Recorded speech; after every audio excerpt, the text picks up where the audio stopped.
말인데요. 사고가 시각을 자기 자신의 행위에 돌리게 되면 바로 사고가 자신의 근원적 존재, 자신의 주체를 대상하기라는 객체로 소유하게 된다. 이런 말이 있거든요. 자기 자신을 바라보는 내면 행위가 되면 이제 자기의 주체를 발견한다. 그리고 이 자기의 주체를 대상처럼 바라보게 된다. 이런 의미는 알겠는데요. 이 용어가 되게 걸렸던 게 뭐냐면 시각을 자기 자신의 행위에 돌린다라는 말이 있는데 그게 무슨 의미인지 모르겠어요. 그러니까 이 시각은 늘 바깥을 바라보는 감각이었는데 시각을 어떻게 사고가 도구로서 자기 안을 본다는 것인지 이게 문학적인 은유적인 표현인지 일단 원문을 확인해 봐야 되고요. 원문을 확인해야 돼요. 그 다음에 이 시각은 우리의 요 물리적인 이 시각하고 아무 상관없는 거죠. 네, 문학적 은유라고 일단 봐야 돼요. 그리고 어차피 사고라고 하는 건 눈을 감아도 사고할 수 있는 거니까 눈 감는다고 생각 안 돌아가는 거 아니니까 단지 눈을 감고 내가 이제 사고의 대상을 정할 때 외부에서 일어난 현상이나 체험이나 이런 게 아니라 나의 행위로 돌린다고 했잖아요. 이게 행위가 있으면 행위 전에 심리가 있어야 되고 그 심리전에 어떤 깊은 무의식에서 올라오는 자기가 알 수 없는 충동 이런 것들이 있어야 될 거 아니에요. 그런 것들에 대해서 생각한다는 거죠. 내가 왜 이렇게 행동했을까? 여기에는 어떤 신경이 깔려 있었을까? 그 신경 밑에는 또 어떤 말하자면 근원적인 내가 알 수 없는 어떤 힘들이 있었을까? 이런 걸 생각해 보는 거예요. 그게 자기의 행위로 시각을 돌린다고. 근데 자기 행위로 시각을 우리는 자연스럽게 자기 행위로 시각을 돌리게 됩니다. 즉, 자기 자신을, 본능적으로 자기 자신을 대상화한다는 거예요. 근데 그 대상화해서 파악하는 자기라고 하는 것이 의식 발달 수준에 따라서 달라지는 것 뿐인 거죠.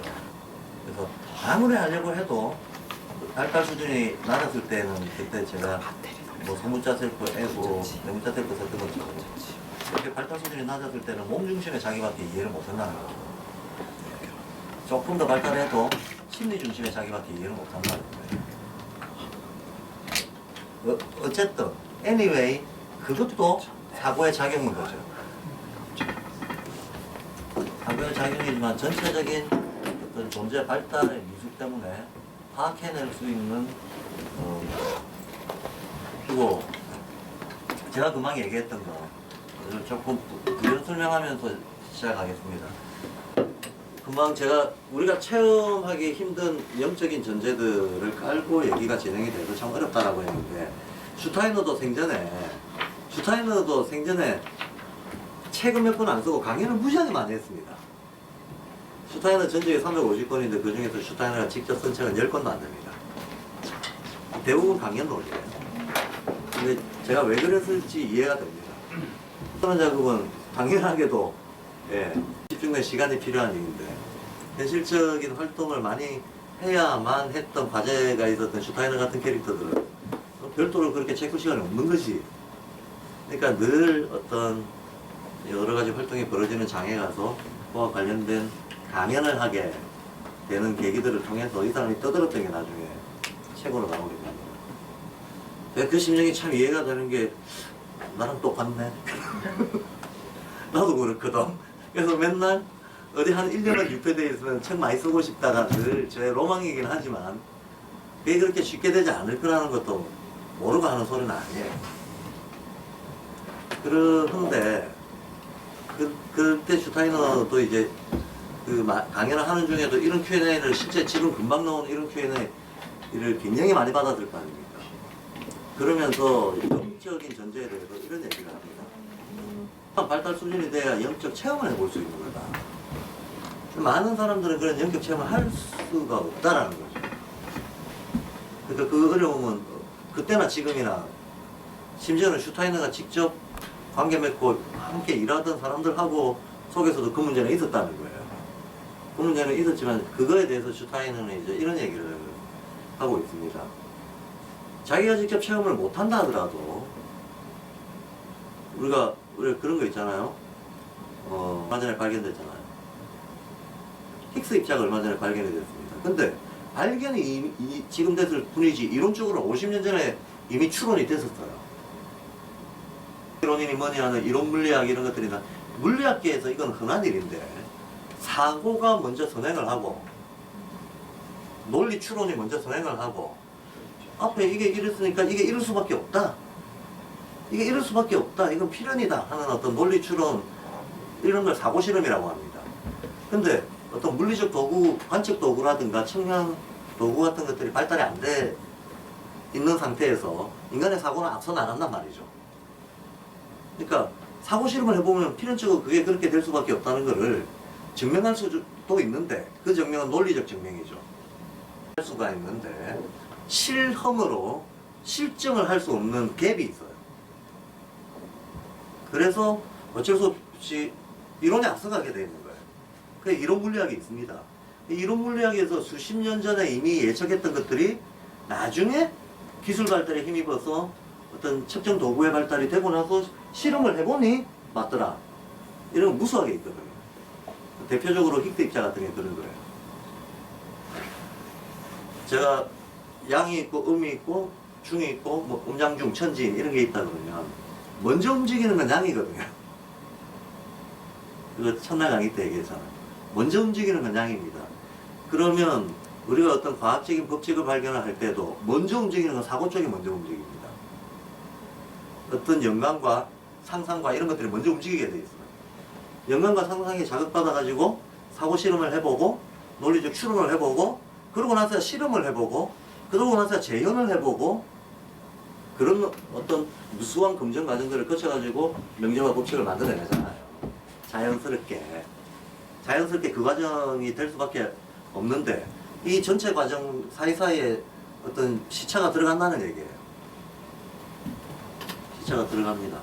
그러면 예컨대 영적인 세계가 실제 세계가 있다라고 누군가 얘기를 합니다. 이 사람들은 사고 앞서 나간 사람들입니다.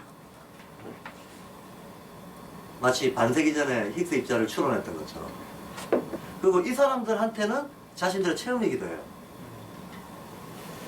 자신들의 체험이기도 한데 어떤 실험이라고 하는 것도 그죠?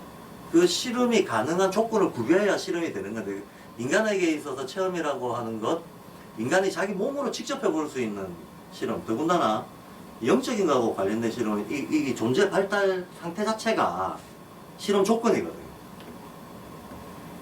그러니까 존재 발달 상태가 미숙한 사람들한테 백날 얘기해봤자 실험 조건이 없기 때문에 어떻게 해볼 수가 없는 거예요. 사실은 유일하게 할 수 있는 것은 요렇게 하면 그 실험 조건이 갖춰진다. 그러니까 한번 해보세요 라고 권하는 거 말고는 할 수 있는 게 없는 거예요. 그 권하는 게 수행 방법이라는 거예요. 요렇게 어떤 단계를 밟아서 자기의 존재를 조율을 해 나가면 실험 조건을 구비하게 되고 그 실험 조건에서 당신이 직접 해보면 안다 이렇게 얘기할 수밖에 없는 거죠. 종교하고 과학이 일면 다른 것 같지만 상당히 비슷한 면도 있죠. 둘 다 진리를 추구하죠. 둘 다 진리를 추구하는데 진리를 추구하는 방법이 다른 거죠. 종교는 실제 위주로 하는 거죠. 근데 실증을 하기 위해서도 아까 말했듯이 상상과 영감이 먼저 있고 그 다음에 사업이 있고 그 다음에 논리적 정립이 있고 그죠? 그 다음 가설을 세워서 설계를 해서 실험을 해서 재현을 하고 그 반복적으로 재현한 것들에서 어떤 노이즈들을 걸어내고 뭐 이러면서 법칙을 만들어낸단 말이죠. 이 한 방에 끝나는 과정이 아니에요.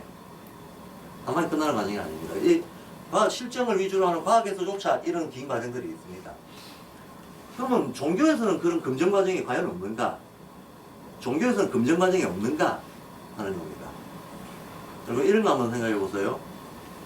이론물자가 어떤 현상에 대해서 이론적인 설명을 하는가 하고 지도자가 역시 어떤 현상에 대해서 영적 설명을 하는가 하고 일치도가 어느 쪽이 높을까요? 일치도가 의사가 어떤 사람이 병이 생겼어요. 정신과 의사가 어떤 사람이 병이 생겼는데 이 사람의 병의 원인에 대해 가지고 진단 처방하는 거 그럼 진단 처방이 똑같을 수는 없을 거 아닙니까? 딱 조금씩 다를 텐데 이거하고 똑같이 어떤 정신병이 있는 사람을 영적으로 소위 깨달음을 얻었다라고 얘기를 하는 사람들이 스스로 자타 공인하는 사람들이 그 사람을 진단 처방하는 거하고 그 일치도가 어느 쪽이 높을까요?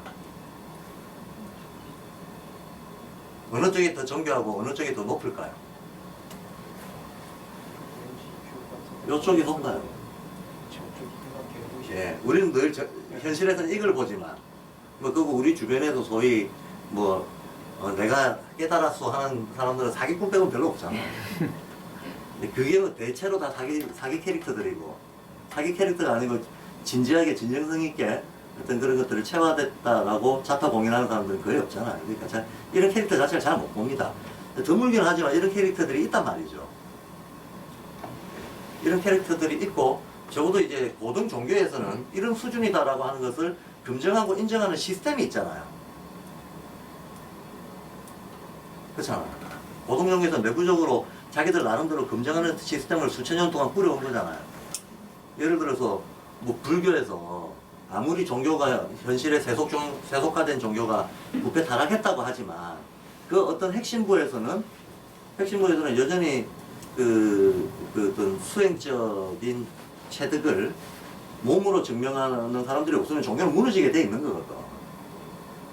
근데 그 몸으로 그걸 직접 보여주는 역할을 맡은 사람들이 공짜로 얻는 게 아니잖아요. 우리가 누구 보고 선사라고 얘기를 하던가 법사라고 얘기를 할 때 자격 조건이 다 있는 거지. 여기서처럼 뭐 수능 시험 봐가지고 점수 따는 게 아니라서 그렇지. 아무나 보고 선사라고 얘기 안 하잖아요. 소위 법통을 받았다 안 받았다 하는 게 있잖아. 그럼 법통을 검증해주고 인정해주는 나름대로 시스템이 있다는 얘기예요.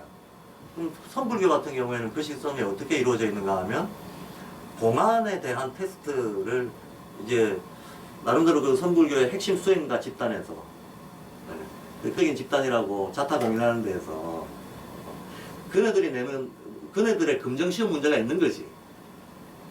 검정시험 문제를 공안이라고 하잖아요. 공적인 문제라는 거예요. 그냥 이 문제에 대해서 어떤 반응을 보이고 어떤 답을 내놓는가가 그 사람의 수행의 정도를 가름할 수 있는 검정 역할을 하는 화두들을 공안이라고 하는 거예요. 그럼 선불교의 공안은 공식적으로는 1700개 정도 있어요.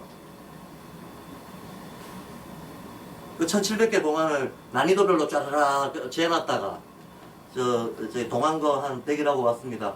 그래 그러면 저 나무 앞에 저 똥짝 따르는 불성이 있느냐 없느냐 뭐 이런 식으로 묻는 거지. 그러면 뭐 뭐라 답하겠지. 어떻게 답하는 거 다 가만 들어보고 그럼 얘가 지금 구구단은 뗐구나. 근데 똑같은 문제에 대해서 어떤 애는 구구단 수준으로 답하고 어떤 애는 방정식 수준으로 답을 한단 말이죠. 얘는 중학교 2학년 과정 들어가면 되겠구나 이제. 근데 어떤 애는 똑같은 마당 앞에 똥막대기를 놓고 막 미분적분을 해야 되거든. 그럼 너는 다음 코스로 넘어가라. 하는 식으로 조절하는 체계가 있기 때문에 이게 이어지는 거거든요. 그게 없다 그러면 다 자의적인 활동인 거죠. 그런데 다만, 그러니까 과학에서 있는, 방법적으로 보면 과학 영역에서 상상과 영감적인 자극에 의해 가지고 띵! 하는 거를 먼저 가진 다음, 그 논리 사고 실험을 통해 가지고 가설을 세우고 어쩌고 하는 이 과정들. 이 과정들이 종교적인 영역에도 그대로 일어나요. 다만 실험하고 재현하는 방법이 다른 거예요. 이쪽에서 실험하고 재현하는 방법은 물리적 방법을 쓰죠. 이쪽에서 실험하고 재현하는 방법은 뭐 철저하게 명상이라든가 주로 명상이죠. 명상과 그 명상의 어떤 결과를 검증할 수 있는 이제 선문답이라든가 이런 걸 가지고 입증을 하는 겁니다. 그 방법이 다를 뿐이지 그런 어떤 과정을 통해 가지고 이제 도달하는 경지가 있다고 해봐요. 그럼 이쪽에서 어떤 수준에 도달했으면 사회적 라이센스를 주겠지. 국가고사 펼쳤으니까 너는 의사다. 근데 의사도 실력이 천차만별일 거 아닙니까? 의사는 의사인데 우리 쪽도 그런 실력의 편차가 있겠지.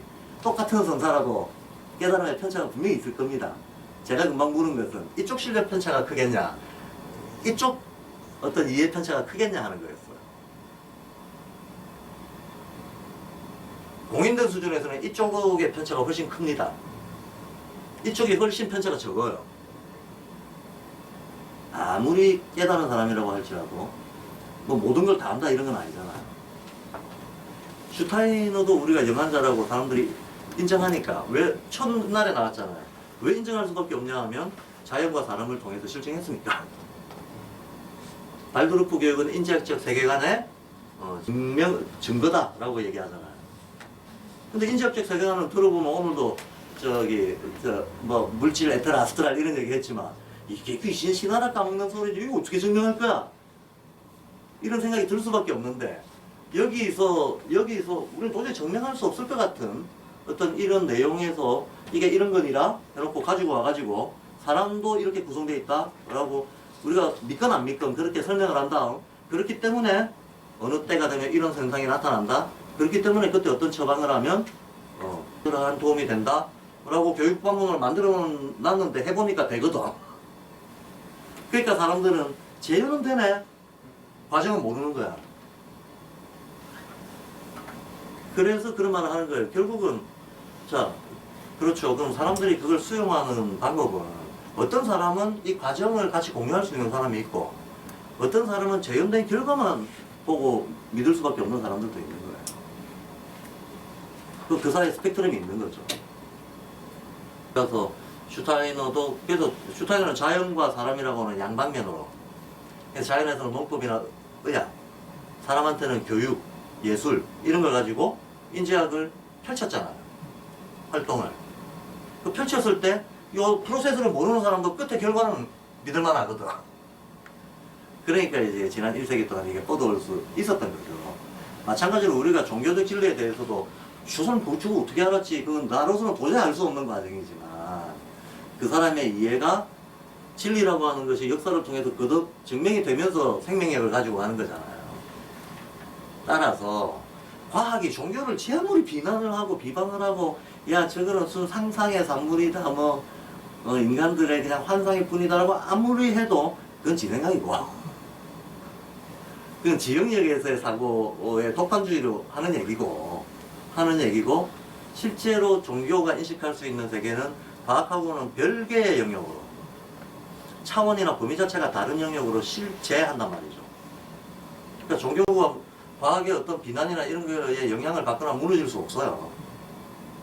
또 과학은 또한 뚜렷한 한계를 갖고 있기 때문에 왜 뚜렷한 한계는 뭐냐면 과학은 그것이 과학인 이상은 실정주의를 못 벗어나거든요. 여기서 실정주의라고 하는 건 물리적이라는 거예요.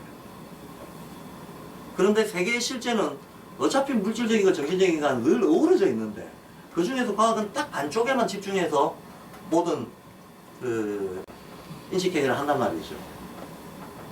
그러니까 뇌과학이 눈부신 성과를 냈지만 그래도 반쪽이야. 반쪽의 실제도 실제는 실제입니다. 그렇지만 불완전한 실제인 거죠. 그러니까 사실 우리가 불완전하다고 해서 비난할 필요는 없죠. 그런 불완전성들이 여기저기서 부분 성과들이 쌓여가지고 또 새로운 통합을 이루고 하는 거니까 그것이 부분적이라고 해서 비난을 할 필요는 없지만 종교를 아무리 공격해도 종교는 끄떡도 안 합니다. 이 별개의 실체가 있기 때문입니다. 거꾸로도 마찬가지입니다. 그냥 싸울 필요 없는 거죠. 싸울 필요 없어요. 다만 그런데 실제로 곰곰이 보면 과학이 자기 검증하는 그 프로세스, 과정의 원리하고 종교가 자기 검증하는 프로세스는 별로 안 달라요. 그러면 제가 아까 공안 얘기를 했지만 공안에 이르기 전까지 그러잖아요. 종교가 공안에 이르기 전까지 자 과학에서 영감을 얻는다. 뭐 종교에서 똑같이 영감이 있습니다. 계시를 들었다 이런 거죠. 직관적인 어떤 걸 체험한 사람이 있습니다. 예. 그러면 이게 되나 하고 가설을 세워봅니다. 종교에서입니다. 그럼 실험 설계를 해봅니다. 종교에서도 그러면 그런 인식에 가닿기 위해서 뭘 해야 되나? 실험 설계하는 과정 자체를 명상으로 해요. 예. 해봅니다. 그 재현을 해봅니다. 그 재현을 한다는 것이 여기서는 물리적인 실험을 하는 거죠. 여기서는 물리적인 실험을 하는 거지만 여기서는 어떤 여러 종류의 고행을 해본다든지 어떤 심리적 사고 실험을 해본다든지 이런 식으로 진행이 됩니다. 예. 그게 다른 거지. 이 진리에 접근하는 어떤 과정의 성격은 거의 유사하다는 거예요. 거의 유사하다. 결국 그런 과정을 거쳐서 사람들이 한 발 한 발 접근하게 됩니다. 그러니까 슈타이너도 생전에 자기하고 전제를 공유할 수 없는 사람들한테 뭐라고 얘기를 하는가 하면, 내가 얘기하는 거에 전제가 공유가 안 되더라도, 다 공유가 안 되더라도 수준에서 납득할 수 있는지 없는지 서로가 점검해봐서 적어도 그것이 논리적으로 볼 때 그러할 개연성이 있겠구나 하고 납득이 된다면 그것만 해도 우리가 함께 할 수 있는 영역은 크다라는 얘기를 해요. 어차피 지금 차원이 다른 시각을 갖고 있기 때문에 다 똑같은 수준으로 공유가 안 되는 거는 그건 뭐 어쩔 수 없는 현실이거든. 그래서 슈타이너도 이를테면 그 전제 공유할 수 없는 사람들한테 그런 일종의 설득 내지는 양해를 구해가면서 강연을 했었어요. 그러면서 사람들한테 자연과학, 영학이 얘기하는 사람들을 비난하는 사람들이 자연과학이니까 슈타이너는 맨날 이야기, 봐라 나는 자연과학의 모든 증거와 모든 어떤 그 성과들을 다 인정한다. 다 인정하고 그걸 부정하지 않는 바탕 위에서 플러스 알파를 시키면서 새로운 어떤 결론을 내보겠다 라는 식으로 얘기를 해요. 그래서 실제 어차피 영학이 보고 있는 세계의 범위가 더 넓기 때문에, 더 넓고 깊기 때문에 영학은 자연과학의 성과나 이런 것들을 다 받아들일 수 있어요. 다만 이게 다가 아니다를 늘 얘기할 뿐인 거죠. 근데 거꾸로 자연과학은 보고 있는 시각의 범위가 영학보다 좁아요. 그래서 이해라고 하는 차원에서는 포괄범위라는 차원에서는 오히려 영학은 자연과학을 포함할 수 있지만 자연과학은 영학의 세계를 포함하기 힘들어요. 그런 거가 있어서 얘기를 할 수밖에 없습니다. 근데 요 얘기 하나 하고요. 또 이런 게 있습니다. 이거는 슈타이너가 한 얘기는 아니고 제가 가끔 농담 반 진담 반을 하는 얘기인데요. 제가 동화 같은 얘기를 하고 나서 같이 대화를 한 사람한테 그럴듯하죠 하고 물어보면 그럴듯하대요. 왜 그럴듯할까요? 다음 보면 동화 같은 얘기인데 그럴듯하네라고 하는 게 이게 직관이에요. 사실은 인간은 진리를 알아보는 직관이 있거든요. 그래서 뭔가 진리 명제다 싶으면 왜 그렇게 되는지 모르겠지만 믿어져요. 물론 사기꾼들이 그런 걸 흉내를 잘 내서 사기를 치는 거겠지만, 그러니까 사기 버전이 있고 진정성 거지. 이 진정성 버전도 들어보면 뭔 모르겠는데 그럴듯해 라고 하는 것들이 실은 그 자체가 힘을 가지고 있고, 나는 의식적으로 자각은 못하고 있지만 나도 몇 번 윤회 전생한 사람이잖아요. 누구든지 간에 몇 번 윤회 전생한 사람들이에요. 그러니까 이 과정에서 내 무의식은 알고 있는 거야. 내 무의식이 반응하는 거지. 내 무의식이 맞아, 저건 맞아 라고 반응합니다. 사람들을, 이 세계가 얼마나 갈등적이고 문제가 많은 세계입니까? 근데 칼 마르크스는 사회과학자 중에서는 가장 정교하고 복잡한 이론을 표현한 사람으로 유명하죠. 근데요, 일자무식인 사람한테 아무런 제약 조건 없이 세계가 왜 이렇게 많은 갈등을 겪고 있고 이 문제를 해결하려면 뭘 어떻게 해야 될까를 한번 마음대로 떠들어보라라고 해놓고 튀어나오는 얘기를 사회과학적 용어로 체험만 딱 시켜가지고 비교해보면 거의 비슷해요. 사람들은 직관적으로 알고 있다는 겁니다. 직관적으로 알고 있으면서도 자기가 경험하는 현실은 늘 다르니까 뭐 이건 상상이자고 제껴둔다고 생각도 못 해보는 거죠. 현실의 힘이 밀려서. 그러나 직관 속에는 그게 있다는 거예요. 그게 있기 때문에 이 두 가지로 해서 인간은 진리를 알아볼 수 있다. 하나는 아까 말했던 그거를 우리가 인정하기만 하더라도 자기 수준에서 자기 처지에서 어떤 소통할 수 있는 방법을 찾아낼 수 있게 되는 것이고, 또 하나는 인간 내면의 직관이 있어서 그건 면면이 이어지는 거다. 참 세상이 이렇게 어지러운 것 같아도 불구하고 결국은 지갈길로 갑니다. 어마어마한 혼란을 동반하면서 그럼에도 불구하고 결국은 지갈길로 간다. 지갈길이라고 하는 건 진리가 실현되는 길로 간다는 얘기죠. 이장은 설명이 됐죠? 또 다른 질문? 하시면 먼저 제가 질문 들어온 게 있어서 이걸 좀 다루도록 할게요. 어떤 분이 감각의 한계를 어떻게 느껴볼 수 있느냐 그 질문을 하셨습니다. 맞습니까? 어떤 분? 감각의 한계를 느끼는 거를 우리는 사실은 그러면 우리도 모르게 늘 하고 있습니다. 하고 있습니다. 일단은 여기서 이제 감각이다 할 때 개념적으로 좀 구별할 게 있는데요. 감각이다, 초감각이다 라고 하는데 어디까지를 감각이라고 하냐? 어디서부터를 초감각이라고 하느냐? 그런데 우리가 12감각 얘기할 때 상위감각 있죠? 상위감각. 이거는 어차피 영적 감각기관이라 그래요. 어느 감각, 사고감각, 자아감각 하는 거.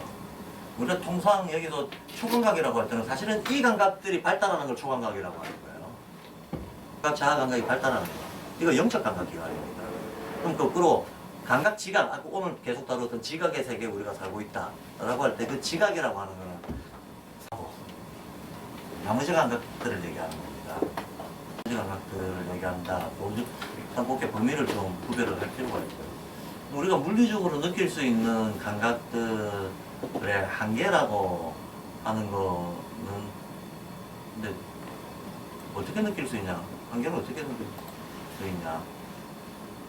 끝까지 써보면 되는데. 근데 질문을 조금만 명확하게 좀 해주시죠. 한계에 이르러서 그 끝을 봐야 초감각으로 넘어갈 수 있다는 아까 얘기하셨어요. 예. 그래서 감각의 끝을 봐야지 총감각의 세계로 넘어가지. 이게 근데 우리가 무의식적으로 하고 있는 일은 늘 하고 있는 일이에요. 늘 하고 있다는 것은 생명감각이 하는 역할이 쾌불쾌의 경계를 찾는 거라 그랬잖아요.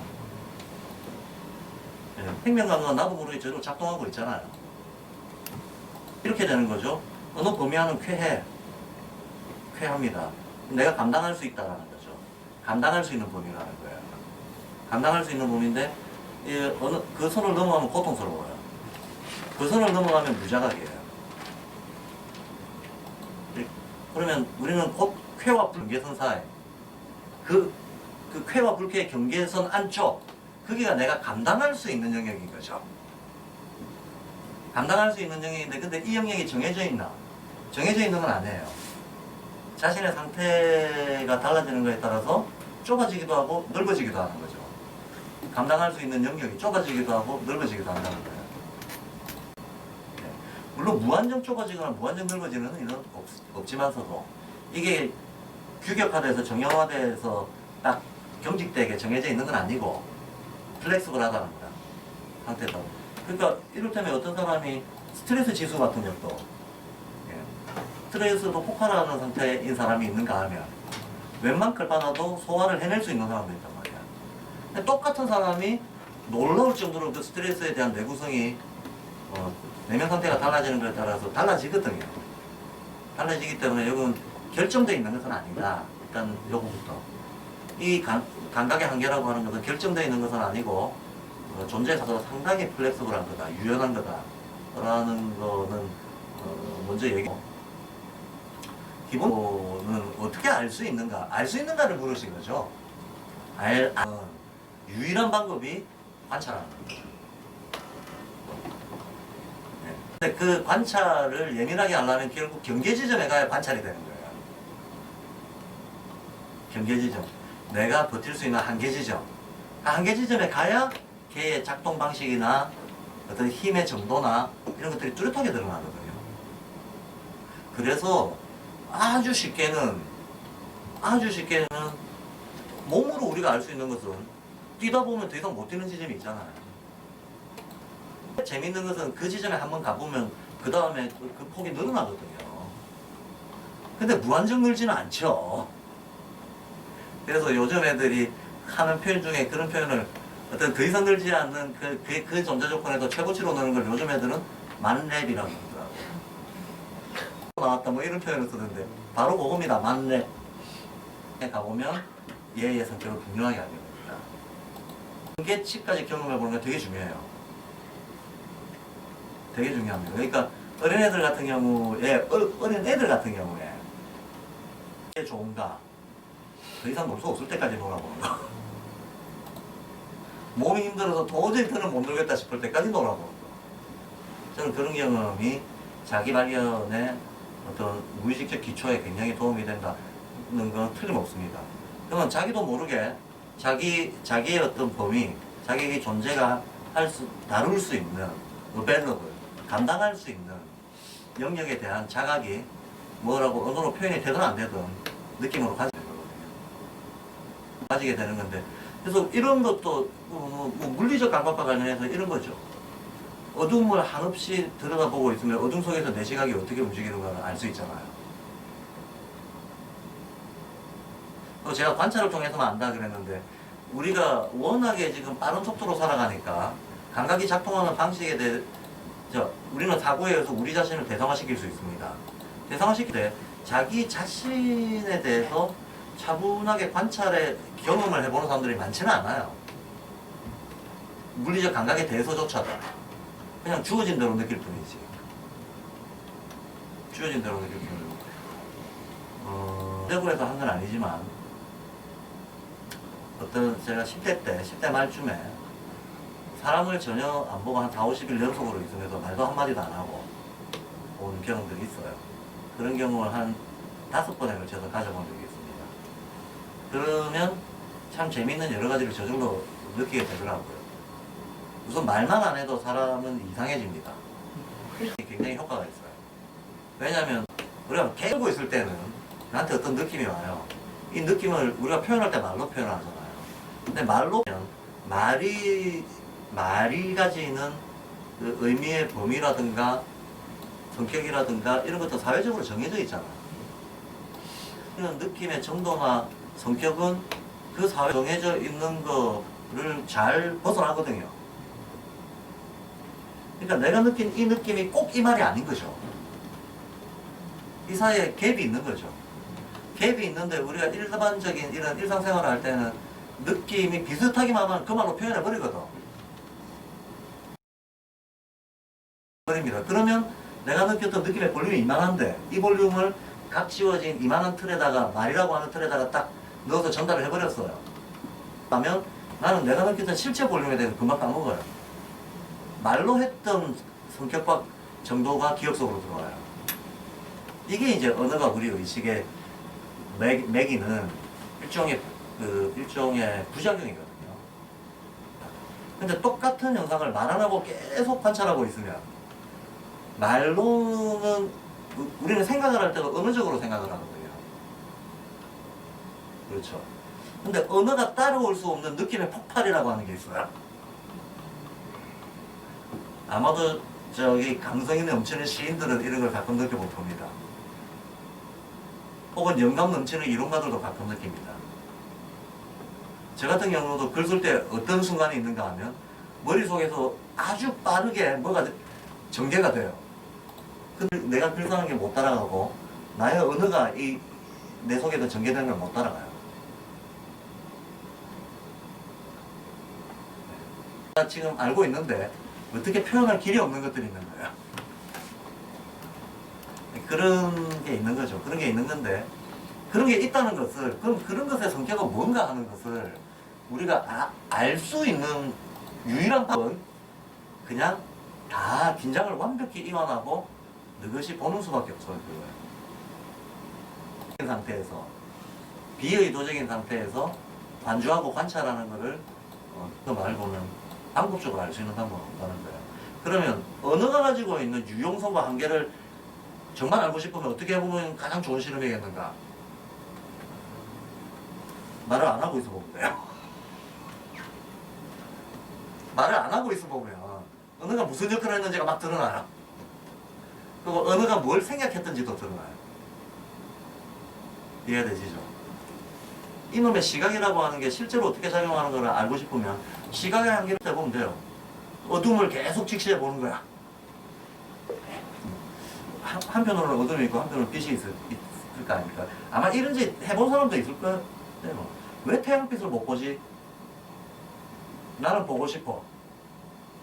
어떻게든 보려고 막 애써 보는 어린애들 그런 애들 있잖아요. 본능적으로 그렇게 합니다. 그거죠. 본능적으로. 얘는 실은 우리가 본능적으로 한다라고 하는 것은 누구든지 생명 감각이 무의식적으로 움직이면서 자기의 쾌불쾌의 범위를 찾아간다는 거, 그 차원에서 하고 있다는 거예요. 본능적으로 하고 있고, 우리가 의식적으로 이거를 좀 더 깊이 넓게 해보려고 한다면 실제로 비의도적인 상태에서 그 감각이 움직이는 방식을 관조하는 겁니다. 뭐 대부분의 명상들이 그걸 위해서 어떤 이렇게 설계가 되어 있어요. 많은 수행에서 묵은 수행 같은 것도 가장 아주 근본적인 수행법 중에 하나거든요. 동안부터 기본 접근이 사실은 묵은이에요. 그래서 하는 스님 듣는데 가봤더니 그냥 겨울이니까 추우니까 자기 전에서 놀더라고. 바깥으로 안 나가고 하긴 하는데 뭐 묵은 이렇게 막 심각하게 하는 게 아니고 그냥 평소대로 생활하시더라고 보니까 그 절 밖으로 안 나가는 거야.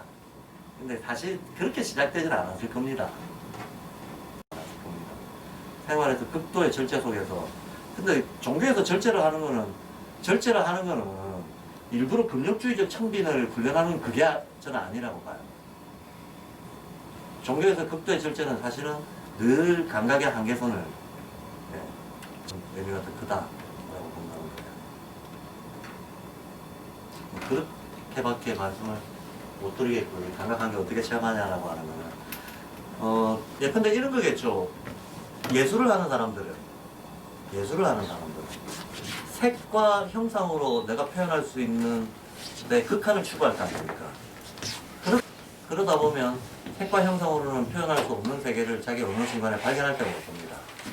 그들도 사상가들도 자기 내면의 자유를 언어로는 더 이상 전달할 수 없는 어떤 장벽을 만날 때가 있을 겁니다. 똑같다는 거죠. 결국은 그쪽을 충분히 숙달해보는 과정에서 숙달의 끝에서 그걸 보게 되는 거예요. 한계를 숙달의 끝에서. 일단 이 문제는 이 정도로. 하고 제가 이게 도움이 될지 모르겠습니다만 제 주관적 경험을 하나 말씀드리자면 제가 좀 잡학하잖아요. 그래서 언젠가 내가 기억도 안 나는데 언젠가 사람들이 어느 단위에서였는지 기억이 잘 안 나요. 제가 여러 사람들하고 같이 일했던 적이 있었는데 그 사람들 날 잘 모르는 사람들이었죠. 그런데 그 사람들 사이에서 쓸데없는 술자리 논쟁이 벌어졌대요. 박규현이 무슨과 출신이다 그래가지고 그래서 누구는 박규현은 틀림없이 철학과 출신이다. 누구는 박규현은 틀림없이 공문과 출신이다. 누구는 박규현은 이과다. 막 그러고 자기들 내가 그렇게 생각하는 이유는 하면서 서로서로 막 얘기를 했겠죠. 거기에서 이제 제일 큰 몰표를 받았던 게 박규현은 학력 위주자일 거다. 도대체 정체를 알 수가 없다. 사기꾼 캐릭터니까 얘 학력이 위조 아닐까? 뭐 이런. 내가 부산에 있을 때였다. 그래도 그때가 누구더라? 여자 학력 위조로 한번 센세이션 일으킨 사람이 신정아. 그 사건이 터지는 바람에 여기저기서 학력 위조가 막 터졌을 때 있었잖아요. 그때였어요. 그때였는데 하지만 제가 고대법대를 나왔거든요. 근데 고대법대에 나온 사람들이 저는 많은 줄 알았는데 그렇게 일상의 주변에 흔치는 않은가 보더라고. 그런데 제가 부산에 가서 일을 할 때 그냥 사람들이 별로 말하고 싶지는 않지만 물어보면 할 수 없이 거짓말할 수 없으니까 고대법대 나왔습니다 그러잖아요. 근데 어떤 술자리에서 고대법대 나왔습니다. 그러니까 자기도 뭐 나왔다고 뭐 막 그런 자기 안에 선 사람이 있었어요. 그러시냐고 막 친한 척하는 사람이 있었는데 이 사람이 술 몇 잔 들어가더니 내가 8,000원권 누금이라 그러니까 야 너는 어떻게 그런 거를 했냐 뭘요? 그러니까 아니 뭐 이 사람 가정이 이러면 거짓말인 거야. 고대법대 안 나왔어. 근데 자기가 거짓말 치면서 나도 거짓말 쳤다라고 자기는 전제하고 있는 거예요. 그래서 자기는 어떻게 이걸 위조했는데 나는 어떻게 위조하냐고 묻는 거야. 그럼 위조 아니라고 했더니 전혀 안 믿어요. 전혀 안 믿는 사람한테 물어보면 뭐 말할 방법이 없잖아. 서류 떼다 보여줘? 서류도 위조할 수 있는 사람들인데 뭐. 그래서 말이 끊긴 적이 있었어요. 그러니까 그 어떤 동네 문화는 학력 위조를 너무나 당연하게 여러 사람들이 하고 있어가지고 이렇게 하고 이런 식으로 활용하고 있으니 너도 틀림없이 그랬을 거야라고 가정을 하고 있는데 이 가정을 뚫고 뭐 굳이 납득을 시키거나 설득을 해야 될 이유도 없고 방법도 없고 그렇더라는 거지. 네. 이제 사람들의 통념이 있잖아요. 보통 뭐 법대 나온 사람이다, 뭐 물리학과 나온 사람이다, 뭐 경제학과 나온 사람이다. 그럼 지 시각대로 막 세상을 보고 지 시각 위주로 세상을 보잖아요. 근데 그게 제가 보시면 좀 희미하잖아요. 말도 막 이것저것 섞어서 하고 막. 예. 헷갈리는 거지. 그 자기는 무슨 뭐 철학자에 대해서 뭐 들었는데 철학과 나온 사람 아니면 할 수 없는 얘기를 했다는 거야. 그게 뭔지 모르겠지만. 뭐 그런 식으로 이제 사람들이 막 얘기가 오갔어요. 그럼 실제는 뭐냐? 어쨌든 저도 뭐 이게 소수 워크 과정에서 여기저기 경험적으로 다닌 거는 있죠. 배운 거는 있죠. 많은 제 인생에서는 제 전공이 중요했던 적이 한 번도 없었어요. 전공이 중요한 적은 없었고 내가 실제로 궁금한 걸 쫓아서 공부를 했었어요. 그러다 보니까 자연스럽게 잡다한 부분을 보게 됐어요. 근데 그 잡다한 부분을 일부러 보려고 해서 본 게 아니고 정말 진심으로 그냥 어떤 라이센스라든가 어떤 외부의 인정이라고 하는 걸 제껴버리고 내 궁금한 걸 쫓아서 공부하겠다. 이걸 조금이라도 실천해보면 너무나 자연스럽게 우리가 100수십 개의 과로 쪼개놓고 있는 걸 이게 얼마나 부당한 걸 금방 알아요. 그걸 알아야 되는 것들이 무수하게 많이 있다는 거예요. 경제학에서 말하는 무슨 효과 하는 것들은 심리학 모르면 하나도 못 알아요. 가설을 세울 때 전제하고 있는 것들은 대부분 다 인간관의 어떤 특정 행동 양식들입니다. 실은 심리학의 하위 학문에 불과한 거예요. 그러면 심리학이라고 하는 것도 따지고 깊이 들어가면 생략 모르면 심리학은 근거가 없어요. 네. 들어가면 여기서 이제 또 근본적인 파들이 갈리죠. 유물론 파하고, 예, 유신론 파하고, 영학적인 파하고 근본적인 길들이 갈립니다. 근본적인 길들이 갈리지만 그 역시 갈림길에 들어가서도 이쪽으로 알면 저쪽으로 알아야 되는 게 무수하게 있다는 거예요. 우리가 사회적 라이센스를 위해서 전공을 구별을 해놓고 그 어떤 세부 전공을 기술적으로 갈고 닦으니까 그건 사회생활을 위해서 필요한 거지. 정말 자기가 실존적인 자기 문제를 해결하려고 한다든가 진리를 알고 싶다라고 생각한다면 어차피 세계의 모든 게 연결되어 있다는 거를 모르지 않을 수가 없다는 거야. 모르지 않을 수가 없습니다. 그래서 이 학문을 좀 알려면 저 학문을 알아야 되고 저 학문을 좀 알려면 저거 알아야 되고 그럼 요거 알려면 학문이 아닌 것도 알아야 되고 학문을 안 알아야 되고 예술을 이해하고 싶은데 종교를 알아야 되겠고 종교를 이해하고 싶으면 역사를 알아야 되겠고 이게 막 순환적으로 뺑뺑이를 돕니다. 뺑뺑이를 도는 거를 정직하게 따라가다 보면 섞여버리는 거죠. 섞여버리는 거죠. 그런 섞이는 경험을 해본 사람들은 그거 당연하다고 생각하는데 그런 걸 한 번도 생각 안 해본 사람들은 저 새끼 사기꾼이야 뭐 이런 분도 얼마든지 나올 수가 있는 거죠. 그러니까 제가 살면서 참 사기꾼 소리 사기꾼이 아니고 사기꾼 같다는 소리 좀 많이 들었어요. 섞여본 어떤 건지 납득이 되시죠? 근데 이런 겁니다. 제가 여기 이 말을 하려고 했던 게 아니고 제가 왜 이렇게 많은 영역들을 자꾸 이제 넘나드 보게 됐는가 하면 이유는 정말 심플합니다. 제가 법학에서 출발했잖아요. 대학 전공이 법학이었으니까. 근데 법은 결국은 무엇이 도덕이냐, 무엇이 윤리냐, 를 누가 어떤 기준으로 판정하느냐, 그것이 타당하다는 걸 우리는 어떻게 알 수 있느냐, 이 질문에 답이 돼야 돼요. 이게 법률로서 내가 인정이 되려면 어떤 거예요. 그래서 공부하려고 하니까 이건 법이 아니야. 철학으로 넘어가야 돼. 곧바로 철학으로 들어가야 돼. 근데 내가 있던 학교뿐만 아니고 뭐 전국의 모든 학교에서 대한민국의 법대에서 법철학 안 하거든요.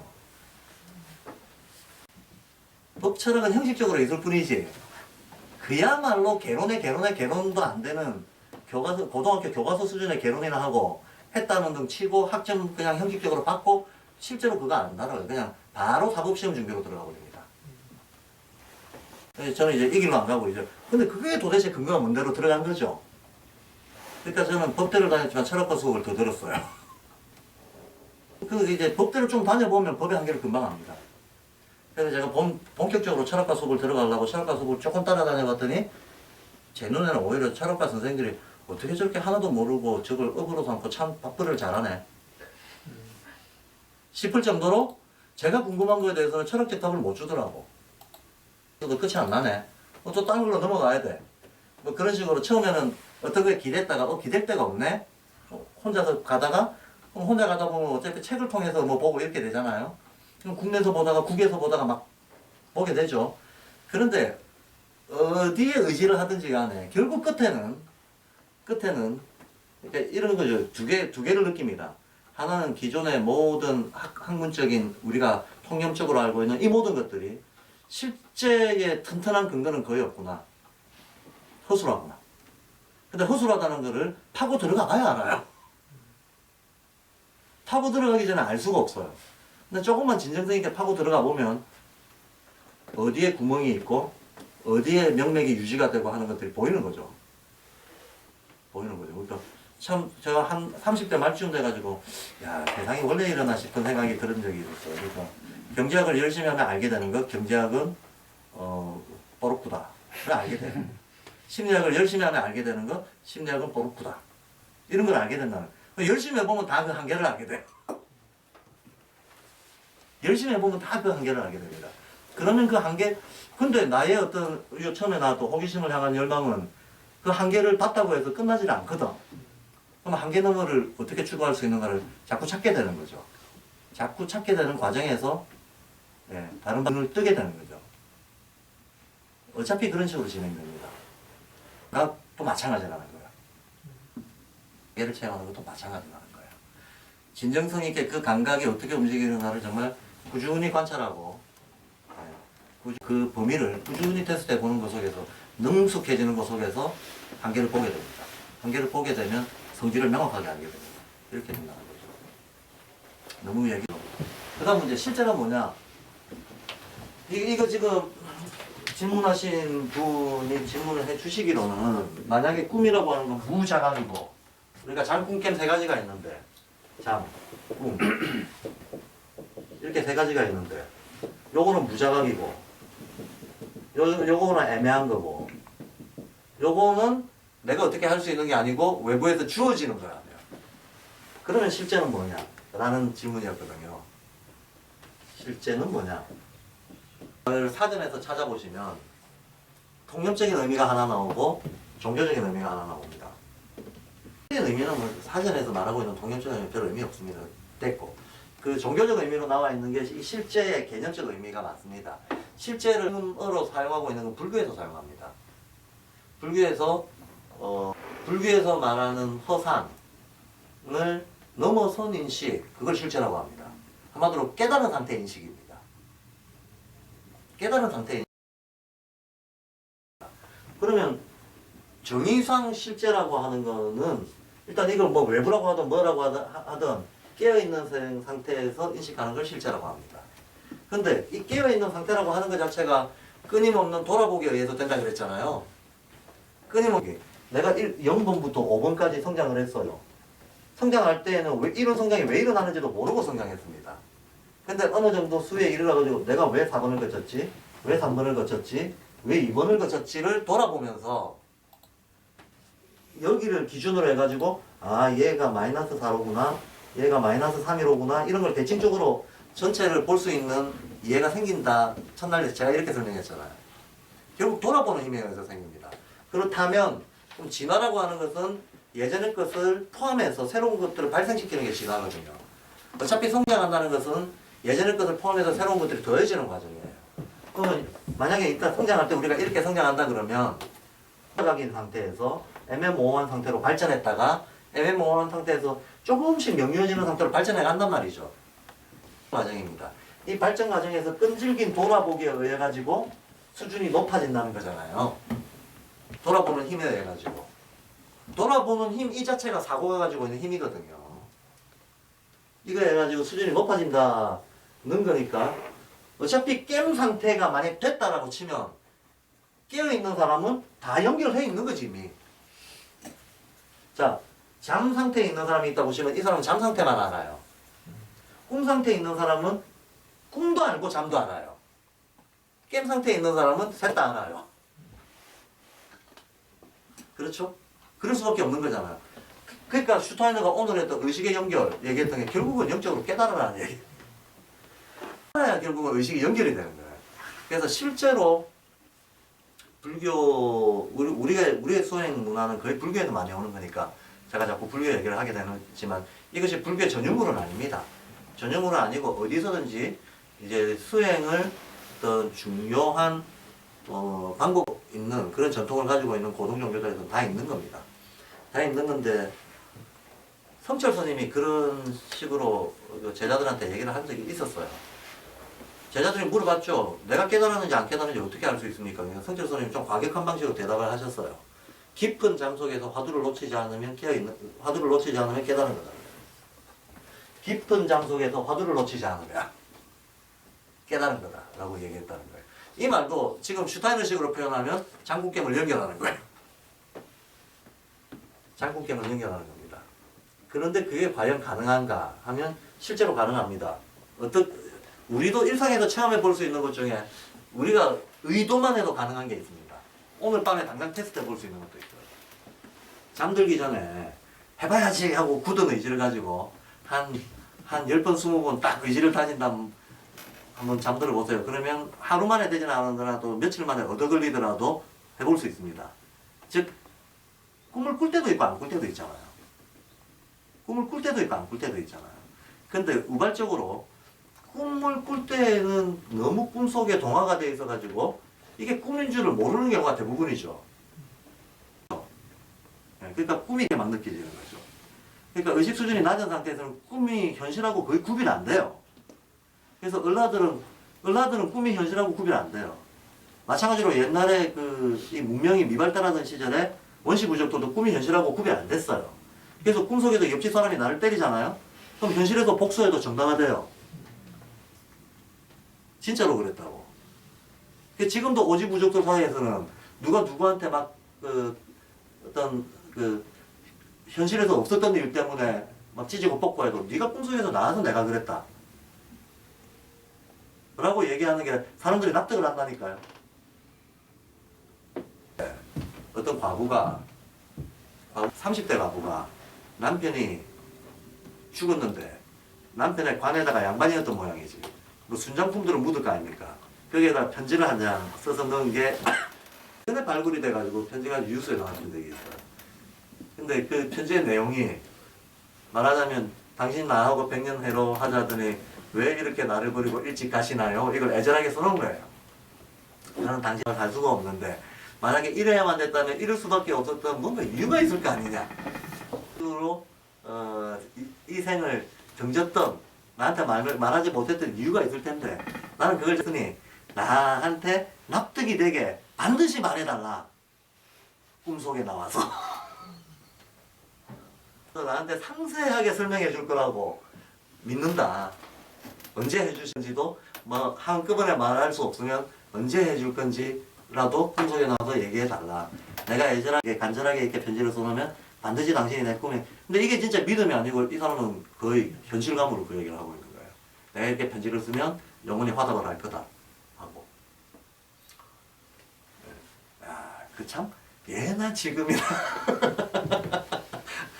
왜 그런 구구절절한 편지를 쓴 게 조선시대 편지예요. 조선시대는 그렇게 먼 옛날도 아니에요. 그죠? 그렇게 먼 옛날도 아닙니다. 그때만 해도 감성이 그랬다는 거예요. 그래서 꿈이 현실인 사람들이 있습니다. 근데 우리가 해볼 수 있는 실험은 이런 겁니다. 꿈을 꾸면 내가 그 꿈을 지켜봐야지 하고 의도를 가지고 의지를 가지고 그걸 되새긴 다음에 딱 잠자리에 들어요. 그러다 꿈이 탁 걸리잖아요. 그럼 그 의지를 충분히 강화를 시켜놓고 잠자리에 들면요 효과가 꿈속에서 느껴져요. 근데 우발적으로도 그럴 때 있죠. 꿈을 꾸면서 이거 꿈이야 느껴질 때 있잖아요. 근데 제가 그런 걸 몇 번 당해봐서 저는 꿈속에서 실험을 해봐서 이거 꿈이지. 이거 꿈이니까 이 상태는 지금 꿈꾸고 있는 거니까 이거에 지금 내가 믿거나 동화되거나 이거에 영향받으면 안 돼. 이건 꿈이니까 어떻게 몸을 막 움직이려고도 하고 막 일부러 뭘 어떤 그래서 빨리 꿈에서 깨어나야지. 꿈속에서 그렇게 생각하고 있는 거야. 빨리 꿈에서 깨어나야지. 팍 깨어났다고 생각해서 봐봐 이건 꿈이었지 라고 생각했는데 나는 깨어났다고 생각했는데 이게 또 꿈 같아. 어라, 이것도 꿈이네. 내가 분명히 라고 해서 깨어났는데 이것도 꿈이네. 아, 쏘갔다. 아니, 속지 말고, 다시는 속지 말고 확실히 깨어나야죠. 또, 딱 이거, 오, 깨어났다. 꿈이야. 이거는 한 번의 꿈 속에서 6번을 깨는 경우가 있어요. 이거 꿈이다. 부정하고, 또 꿈이다. 부정하고, 부정하고, 부정하고, 부정하고, 부정하고. 6번째는, 아, 이런 식으로 안 깨어나는구나. 그냥 자야겠다. 아, 이렇게 안 깨어나지는 게 아니구나. 그냥 내버려 둬야겠다. 그리고 좀 이따 깼어. 근데 사실 그 일이 일어난 거는 불과 1분여 사이에 다 일어났을 거예요. 그러니까 우리가 의식세계가 달라지면 시공간의 제약이 달라집니다.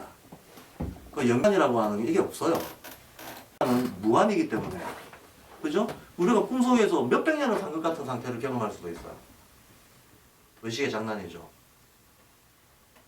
그런 걸 몇 번을 거치는 것도 경험할 수 있습니다. 어쨌거나 우리가 한번 실험해 볼 수 있는 것은 잠들기 전에 내가 반드시 꿈을 한번 관찰해 볼 거야 하고 의지를 굳히고 자면 100% 되는 건 아니지만 훨씬 높은 확률로 꿈을 딱 꾸는 순간 내가 사전에 나한테 각인시켜놨던 의지가 작동을 해요.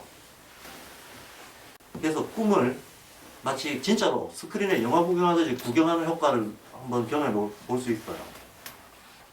저는 한 번만에 안 된다 하더라도 한 몇 번 반복해서 하다 보면 반드시 됩니다. 반드시 됩니다. 자, 그러면 내가 꿈을 꾸면서 꿈을 대상화할 수 있다는 것은 꿈 바깥에 어떤 의식이 꿈속에 깨 있다는 거잖아요. 이런 게 의식을 연결하는 기초 훈련이거든요. 저 꿈은 발달 단계를 보면 슈타이너가 얘기하는 그 단계를 봤을 때 진짜 꿈, 진짜 잠, 진짜 깨어있는 상태 그렇게도 볼 수 있는데 저 상태의 꿈은 감각 세계인 거잖아요. 그렇죠. 감각 세계인 거예요. 네. 감각 세계이고 그 감각 세계는 실제 하는 거 없는 거잖아요. 예. 지금 실제 우리는 감각 실이죠. 세계를 통해서 이 교류를 하는 거잖아요. 감성, 이성 이런 거죠. 그렇죠. 예, 감성, 이성, 뭐 그것도 꿈이라는. 뭐 지각도 그렇고 다 음. 그런 모든 것들이 음. 그런데 그 자체가 전부 꿈이라는 거잖아요. 꿈과 같다는 거죠. 꿈과 같은 세계라는 거죠. 예, 세계가. 예. 그래서 불교에서 얘기하는 것은 모든 게 뭐 공하다 뭐 이렇게 얘기를 하는 거잖아요. 예. 그랬을 때 세계의 실제가 뭐냐 그러면 실제는 뭐냐 이 자. 세계가 전부 그렇게 꿈 상태라고 한다면 꿈 상태는 아니죠. 꿈 상태는 정의상의 설명을 했잖아요. 실제란 깬 상태에서 본 거를 실제라고 한다. 이게 정의예요, 실제 정의라고. 근데 깬 상태라고 하는 것은 이 세계가 혼재되어 있다는 것조차도 다 알고 있다는 거죠. 의식이 연결되어 있는 상태라는 거예요. 그러니까 이렇게 의식이 연결되어 있는 상태에서 보는 세계가 실제 세계다라는 거예요. 그러면 이거는 우리가 근데 이걸 알아야 돼요. 허상이냐 망상이냐, 허상이다 망상이다. 그 말은 실제적인 의미는 그냥 불완전한 인식이다라는 거예요. 인식이지. 이것이 전혀 무의미하다거나, 예, 이거에 의미가 없다거나 그런 얘기는 전혀 아닙니다. 전혀 아닙니다. 사실 그걸 거쳐야지 갈 수 있는 그럼요. 거죠. 그걸 거치지 않으면 장애죠. 그렇죠. 네. 그렇죠, 맞아요. 네. 그러니까 마치 이런 거하고 똑같아요. 뭐 생태계 피라미드가 있어요. 그럼 여기 정점이 있다고 칩시다. 그럼 생태계 실제를 아는 거는 만약에 각 단계에 있는 어떤 생물체들은 자기 감각의 한계 안에서 세계를 인식할 거 아닙니까? 근데 그게 실제 아니잖아요. 실제를 알려면 전체를 볼 수밖에 없잖아요. 근데 전체를 보려면 정점에 올라갈 수밖에 없거든. 정점에서는 전체가 보입니다. 전체가 실상이라고 얘기를 합니다. 근데 각 단계에서는 각 단계의 시각으로 볼 수밖에 없는 거죠. 근데 그러면 그거는 실제가 아니냐 하면 그건 실제의 일부인 거죠. 실제를 구성하는 일부인 겁니다. 근데 문제는 우리가 일부를 모르고 일부를 전부라고 우기면 그게 문제가 되는데 사람들은 흔히 우긴다는 거지. 그러니까 감성으로 경험하는 것도 실제고 이성으로 경험하는 것도 실제예요. 예, 근데 깬 상태가 그거를 비추지 않으면 모두 다 꿈 상태로 그냥 사는 거잖아요. 그러게요. 네. 그냥 다 그러고 죽을 수도 있죠. 그럼요. 그러고 죽는 사람이 훨씬 많죠. 아니 뭐 죽으면 어때요? 그러면 이제 숙제가 밀린 거니까 태어나서 또 하는 거지. 또 태어나서 또 하는 거지. 될 때까지. 그러니까 많은 철학자들이 그걸 밝히려고 했지만 칸트조차도 5성원 이상을 못 올라갔다는 거잖아요. 의식혼. 의식혼 이상을. 네. 그럼 그 사람도 세계를 통찰하지 못한 거죠. 못한 거죠. 이제 소위 이제 영환자들 입장에서는 그냥 그 시대의 한계선을 개척한 개척자라고는 보죠. 오성훈 시대인데 오성훈이 할 수 있는 최선치를 칸트가 보여줬거든. 예. 그러니까 칸트에서 한 발만 더 나가면 영환자가 되는 건데 칸트는 딱 그 경계선 상황에서 스톱한 거예요. 거기서 철학자로서 한 발 더 나간 사람이라고 슈타이너가 인정하는 사람이 니체잖아요. 그래서 니체의 눈에서 살아있는 영을 봤다라고 얘기를 합니다. 니체 초인 개념. 니체 철학의 초인 개념이 실은 슈타이너가 영적사라고 하는 거에 그 진입 상태를 보여주는 겁니다. 그래서 니체는 우리가 어쨌든 뭐 시중에 니체에 관련된 이런저런 책들이 나와 있고 볼 수 있는 또 설명하는 사람들도 있으니까 충분히 적어도 내가 동감은 못해도 이해 가능하게 접근할 수 있는 철학자거든요. 니체를 한번 보세요. 재밌어요. 니체 재밌습니다. 정말. 보면 정말 무협지만큼 재밌습니다. 이해하고 보면 그 철학이라고 하는 게 거대한 사고 탐험이기 때문에 이것도 뭐 무협지 못지않은 어떤 역적인 다이나미트를 줘요. 그런 그렇고 그러니까 실제는 정의상으로는 깨어있는 상태에서 인식하는 세계 그게 실제입니다. 그래서 나와 세계의 관계를 명료하게 전체 원리에 입각해서 이해하는 거 그게 실제입니다. 선생님 말씀 중에 죄송한데 실제가 I인지 어인지 어입니다. 아, 어입니다. 있을제를 쓰는 게 아니고 이 실제는 요 실제를 쓰거든요. 경계선이란 뜻이에요. 우리가 실제 지금 조금 I를 쓰는 것은 존재할 때 제자잖아요. 요 요렇게 쓰죠.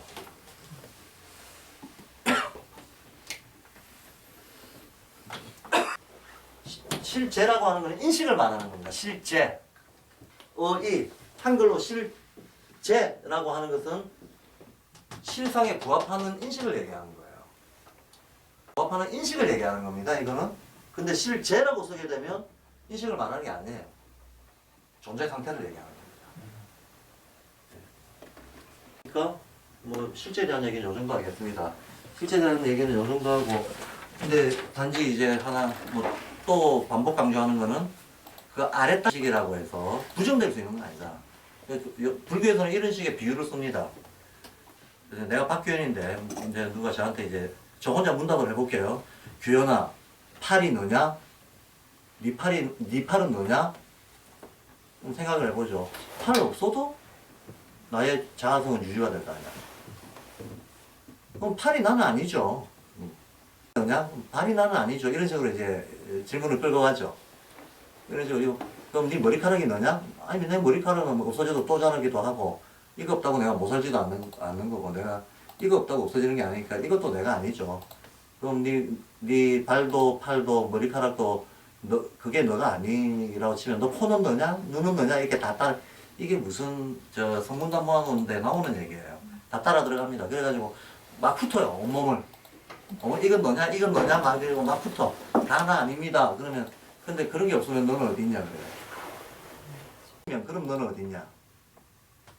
그러면 이제 물론 그 문답의 의미는 이 물리적 신체가 내가 아니다를 자각해라는 거죠.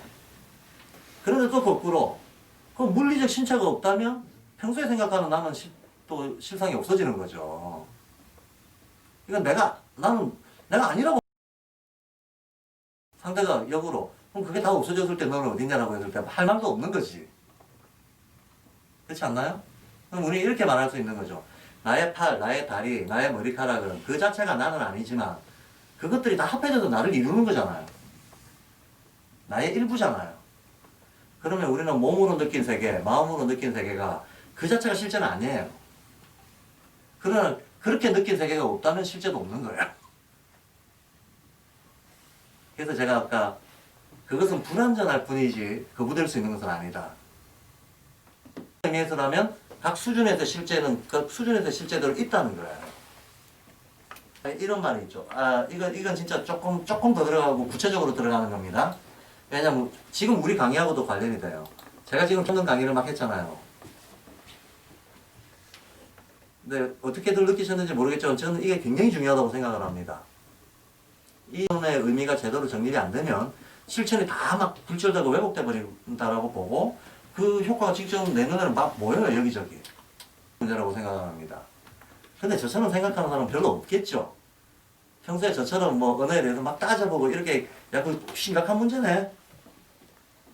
심각성을 내가 느끼는 거하고 비슷한 강도로 느끼는 사람들은 별로 없을 거란 말이죠. 저는 실제로 개념이 왜곡되어 있는 걸 생각하면 이런 표현을 쓰면 어떻게 들리실지 모르겠지만 밤에 혼자서 그런 걸 이렇게 생각하다 보면 혼자도 눈물이 뚝 나요. 야, 인간들이 이런 어떤 단순한 어떤 자기의 착오 때문에 사실은 인식에서의 조그만 착오가 현실에서 엄청난 과격한 행위들을 만들어내거든요. 어느 정도인가 하면 전쟁을 일으킬 수도 있을 정도에 그 전에 어떤 마음의 장난이라고 하는 게 심하단 말이죠. 자기한테 동화되어 있는 것이 부정됐을 때는 자기 존재를 부정하는 거라고 생각하고 조그만 자존심 싸움으로 전쟁을 일으키기도 하는 게 인간이잖아요. 한마디로 무지로 인해서 스스로 고통을 막 증폭을 시키는. 이혼은 말싸움의 대부분은 사소한 트집 잡기에서 시작되잖아요. 그긴 한데 여보 차가 가다가 뭐 이상한 불이 들어왔는데 왼쪽 하단에 무슨 불이 들어왔는데 이거 어떻게 해야 돼? 갑자기 브레이크가 잘 안 걸리는 것 같아. 그러니까 그래 왼쪽 하단 어디에 있는 거? 하단 그 브레이크 저 손잡이 뭐 밑에 있는 거 위에 있는 거. 아니 근데 지금 경찰 아저씨가 자꾸 뒤에서는 자꾸 빵빵거리고 경찰 아저씨는 나보고 손짓 따고 이거 어떻게 해야 돼? 아니 그러니까 그 불 체크를 해봐야 되니까 위치를 알려줘. 위치가 어디에 있는 거 뭐 저쪽 위에 있는 거 아래에 있는 거. 아유 그런데 이게 브레이크도 들었다 안 들었다 말을 안 듣고 이제 드세요. 에어컨도 맛이 가네. 이거 어떻게 해야 돼? 나 어떻게 해? 막 이러는데 나는 아니 그러니까 위에 있냐고 아래에 있냐고. 그러니까 아니 당신 지금 나한테 큰 소리 친 거야? 내가 지금 이렇게 힘들어 죽겠는데 위아래가 지금 뭐 지금 나한테 큰 소리 친 거야? 고 아니 큰 소리 친 게 아니고 문제 해결하려고 하는 거니까 위에 있는 거 아래에 있는 거. 그럼 지금 위아래가 중요해? 나한테 큰 소리를 치다니? 내가 예전에 당신이 이러고 저러고 했을 때 말이야. 내가 이렇게 해준데 어떻게 나한테 큰 소리를 치고 있어? 내가 얼마나 고생을 하고 있는데 아니 그러니까 위냐고 아래에 있냐고 이러면 이제 그 다음에 어떤 상황이 전개가 될지는 상당히 자유도가 높은 상황이죠. 공이 어디로 튈지 몰라요 이제. 위아래는 이제 더 이상 안 중요합니다. 나한테 큰 소리 쳤다만 남고 거기서부터 새로운 전개가 시작이 되는 거죠. 대단히 많죠. 굉장히 많아요 이런 일이. 근데 시작은 소소한 데서 시작하는 것 같은데 악순환을 가지고 조그만 문제가 거대해지고 나중에는 통제할 수 없는 문제가 되버립니다. 근데 특히 개념의 오용은 그 효과가 커요.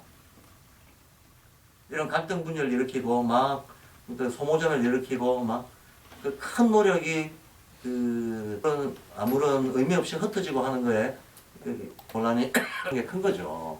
큰 건데 별로 생각 안 한다. 그러니까 뭐가 중요한가는 사람마다 다르잖아요. 뭐가 중요한가 사람마다 다르잖아요.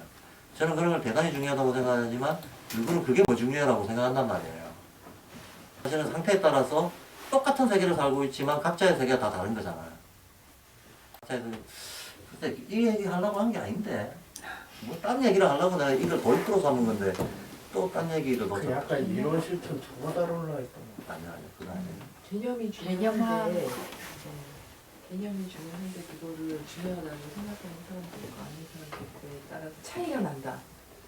인식의 아래 단계 인식이 뭐 중요하지 않는 게 아니라 부분이지. 맞아 그 얘기 하려고 그랬습니다. 건대법. 이게 늘 있는 문제입니다. 그러니까 제가 오늘도 개념 얘기했지만 개념은 컨셉트잖아요. 근데 컨셉트대로 사람들이 투명하게 이해하고 합의하는 사회는 없어요. 그런 사회는 없어요 사실. 컨셉트를 확보하는 건 굉장히 중요하지만 사람들은 그 문화 수준대로 그래서 통념과 학술의 차이가 나는 거예요.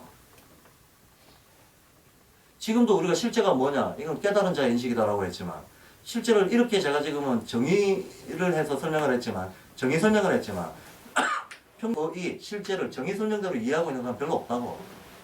이해가 있잖아요. 통념상의 이해하고 정의적 이해하고가 갭이 있잖아요. 이거는 사회 수준에 달려 있는 거지만 사람들이 현실적으로 받아들이고 있는 통념상의 합의. 영어에서는 그걸 또 구별해요. 그걸 컨셉션이라 그래요. 컨셉션이라 그러고 신자유주의라는 말이 있습니다. 신자유주의라는 말이요. 실제 엄밀하게 학문적인 개념으로는 비사회개혁론적인 어떤 세계관하고 평등적 자유주의하고 결합한 걸 신자유주의라고 그래요. 이게 실상은 뭔가 하면 지금 북유럽 사민주의가 이런 겁니다. 학문적으로 정의된 신자유주의의 현재 체제적인 실현은 스웨덴 모델, 노르딕 모델 이런 것들이에요. 근데 현재 우리나라에서는 신자유주의가 전혀 다른 하이에크주의를 의미하는 거로 쓰이고 있단 말이야. 모든 언론에서 그렇게 써요. 실제로 그렇게 가르치고. 어? 실제로 대학에서 좀 그렇게 배웠어요. 그러니까 미친놈들이죠. 세계적 표준하고 전혀 안 맞는 소리를 하고 있는 거예요. 네. 이 공인된 국제적 표준하고 동떨어진 얘기로 신자유주의를 가리키고 있어요.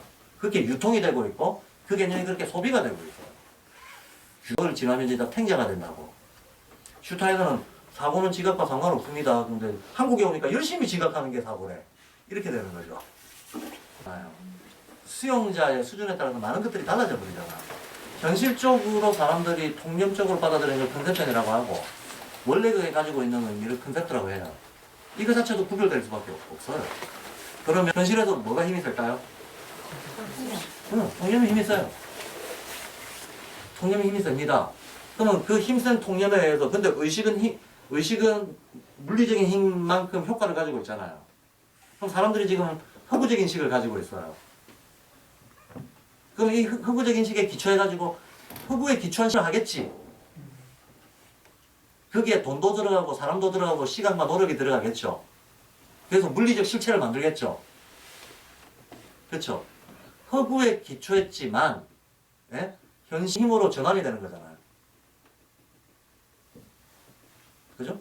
그래서 허구실제라는 말이 있어요. 이 분명히 허구인데 현실이야. 그렇죠. 언젠가는 흩어지고 언젠가는 흩고 그 과정에서 이것이 지금 현실임으로 인해 가지고 많은 사람들의 피땀을 무화시켜버리고 희생을 유발하고 헛수고를 유발하고 뭐 그런 어떤 부작용이 예상된다 할지라도 그럼에도 불구하고 어쨌든 사람들은 그걸 정당성으로 받아들이고 있고 그렇잖아요. 예수님이 2000년 전에 가서 나는 나다 그거 좀 알아라 그랬는데 아무도 말귀 못 알아듣고 2000년 동안 찌지고 꽂고 했잖아요. 예수님 얼마나 답답했겠어. 야, 얘 안 싸워도 될 텐데. 안 싸워도 될 텐데. 근데도 불구하고 현실은 2000년 동안 싸워왔습니다. 싸워왔습니다. 이거 사이에 갭은 늘 있는 거예요. 늘 있는데 그렇다고 해가지고 우리가 어떤 깨달음을 얻은 자들이 세계의 실상은 이러하니라 라고 얘기했는데 그 현실 수용태에서 불가피하게 받아들이고 소화된 정도로 현상이 나타날 때 그럼 이 현상은 부정될 수 있는 현상이냐? 아닌 거죠. 전혀 아닌 거죠. 실은 마치 생태계 아래층에서 위층에 있는 것처럼 이런 관계인 거예요. 각 단계에서는 자기 소리밖에 못하겠지만 그 자기 소리밖에 못하는 각 단계들의 합이 어느 순간 깨달음이라는 거거든요. 그러니 밑과정 없으면 위도 없는 거지. 그러니까 아까 팔다리 없으면 나도 없는 게 맞아요. 팔다리가 나는 아니지만 그래서 제가 팔다리 얘기를 했던 거예요. 일부의 돈은 아닙니다. 그걸 실제라고 할 수는 없어요. 근데 그거 없이 실제가 있느냐? 그것도 안 된다는 거예요. 그러니까 이거는 마치 이런 논리하고 비슷합니다. 욕망이 신성은 아니잖아요. 욕망은 욕망 없어요. 그러나 일종의 신성의 조건에 따른 왜곡 내지는 변형이라고 말할 수는 있어요. 그런 점에서는 인간의 욕망도 그것도 결국 신성의 표현이다라고 볼 수 있는 거예요. 그러면 인간의 이런 허구 실제도 그것도 실제 일부분이다라는 거예요. 실제가 펼치는 다양한 스펙트럼의 부분이다라는 거예요. 그럼 우리는 깨어 있으면 장군 게임이 전부 불가피한 과정이다를 알게 되는 거죠. 꿈의 상태, 잠의 상태도 불가피한 과정이다. 이걸 알게 된다는 거예요. 그리고 이건 늘 섞여 있을 수밖에 없다고 알게 된다는 거예요. 이렇게 알게 됨으로써 드디어 깨어있는 사람들은 꿈의 상태나 잠의 상태에 있는 사람을 적대시는 안 하게 되죠. 안 하게 된다는 거예요. 네. 꿈의 상태나 잠의 상태에 있는 사람들은 깨의 상태에 있는 사람들을 때려 죽이려고 하게 되죠. 때려 죽였잖아요, 예수님은. 그러니까 참 부처님은 정말 인류사 이래 정말 독보적인 저세가이십니다. 깨달았음에도 불구하고 예. 그렇게 예수님처럼 받지 않고 수명을 다 그때 상태로 보면 그때 86살에 돌아가셨는데 지금 상태를 보면 완전 세계 기록이야. 그냥 장수만세지. 아주 평화롭게 관계됩니다 하시면서 또 다른 영적 의미가 있는 거예요. 또 다른 의미가 있고요. 자, 뭐 이 얘기를 좀 오래 했으면 좀 다리 자연적으로 실제는 깨어있는 의식이다. 그러나 그 깨어있는 의식은 하위 의식을 부정하지 않는다. 그 하위 의식은 불완전하다는 것 뿐이지 실제 일부다.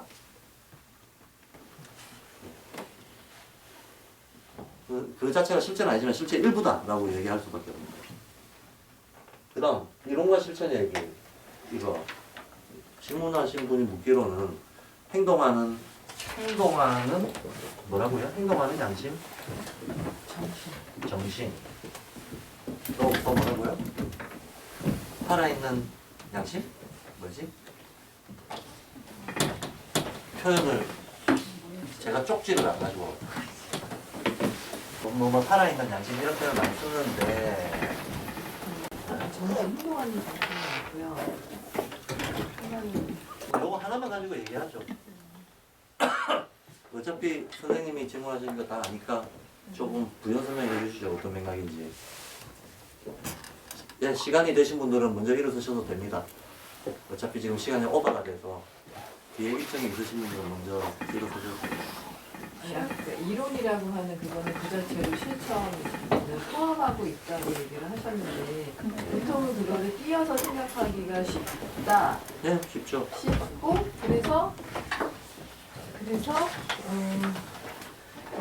태극의 상태, 영의 상태라고 하는 그것은 아까 저기 그 토성님 태양기 얘기할 때 영적인 상태 그것은 정신이냐 물질이냐라고 구별을 할 수 없이 그냥 그 이전의 상태이다라고 했는데 보통 행동하는 정신 무슨 실천 뭐 이렇게 얘기하는 그런 것들은 일단 정신이라고 이름이 불리어질 때 분리가 된 거잖아요. 행동하지 않는 정신도 있다라고 보는 거잖아요. 그러면 한쪽을 부정하고 행동하는 정신을 위에 놓는다는 의미예요. 사실 그런 의미거든요. 그렇죠. 예. 그래서 그 나머지 반쪽을 부정하는 의식이 만연해 있어요. 예. 그런데 그렇게 보자면 이론 그 자체를 실천이 된다라고 하는 걸 어떻게 증명할 수 있냐. 뭐 증명은 너무나 간단하고요. 실제로 조금만 보면 되는 거고. 사람들이 아, 실제로 네. 혼수 상태가 오히려 흐리게 해서 그렇지 현실을 그냥 있는 그대로 관찰하면 그거는 증명 수없이 됩니다. 그건 조금 이따 얘기하려고요. 원리적으로 한번 생각을 해보죠. 이쪽에 가까울수록 분리 감정이 클 거고 이쪽에 가까울수록 세계가 유기적 통합이 되어 있다는 걸 알게 될 거 아니에요. 언어가 가지고 오는 분리 효과가 물론 뭐 잠속에 들어가면 분리고 다시고 없지만 잠이 아니고 감성적인 것 중에서도 여기도 3분화가 되는데 감각폰, 오성원, 의식폰 이렇게 있는데 이걸 만약에 기준으로 해놓고 상대적으로 아래쪽일수록 분리 감각이 클 거 아니에요. 모든 것들을 습관적으로 분리해서 인식하려고 할 거 아니에요. 또 주관적으로 인식하려고 할 거 아니에요. 위로 올라가면 역시 그 반대가 될 거 아니에요. 그렇죠. 그러니까 이분법이 잘 먹히는 것은 이걸 기준으로 해가지고 요 부위에서 이분법이 잘 먹히겠죠. 의식 수준에 있어서는. 그렇죠? 그렇죠. 그러니까 이론과 실천 이런 거를 이분법적으로 딱 갈라놓는 사람들은 딱 요 부위에 있는 사람들이죠. 그래서 그 사람들의 사고습관인 거예요. 사고습관인 것 뿐입니다. 물론 이제 실천은 직접 행한다 이런 말이 있는데 행이라고 하는 거 자체, 행이라고 하는 거는 지그재그로 움직이는 걸 행이라고 합니다. 이때 지그재그로 움직이는 거는 예컨대 학이 시습이라고 하는 말이 있는데 학하고 습하고가 대별되는 개념이거든요. 학하고 습하고가 의지라는 말이 있는데 의가 있고 지가 있습니다. 이 두 개 대별되는 개념이에요. 대별되는 개념인데 우리가 묶어서 의지라고 합니다. 그럼 학하고 습하고는 어떻게 대별이 되는가? 학이라고 하는 거 약자로 써서 이렇게 쓰고 습이라고 하는 거 여기에다가 밑에 자 쓰죠. 이렇게 쓰는데 학이라고 하는 거는 호기심을 해결하는 과정을 학이라 그래요. 이해하는 과정을 학이라 그래요. 이해하는 과정을. 습이라고 하는 것은 체화하는 과정을 습이라 그래요. 흔히 만약에 우리가 이론과 실천이라고 하는 걸 통념상으로 보면 이게 이론이고 이게 실천인 거죠. 이게 이론이고 이게 실천인 거예요. 이게 실천인 거라서 근데 학하고 습하고 떨어질 수 있겠습니까? 끊임없이 상호 피드백을 하겠죠. 이게 과학이 명제를 만드는 과정이기도 하잖아요. 아까 과학이 명제나 법칙 만들 때 처음에는 영감에서 시작해서 가설 설계하고 실험하고 재현하고 반복해가지고 그 오류들 빼버리고 노이즈 정리하고 그래서 명제 만든다 그랬잖아. 그래서 명제 만들면 이거 실용적으로 쓰는 데서 또 역 피드백을 받는 경우는 또 수정하고 이러면서 가잖아. 그러니까 학과 수업이 계속 피드백하는 과정이잖아 이게. 이론과 실천은 끊임없이 서로 피드백하는 거겠죠. 실천, 직접 행하고 현실에 행하는 걸 전제하지 않은 이론은 그건 탁사공론이라고 하는 거지. 이론으로서의 가치도 없는 거죠. 그리고 원론적으로는 사기가 아닌 다음에는 인간들은 자기 삶에 절실한 문제가 아니면 학문적으로 열정을 바치지 않아요.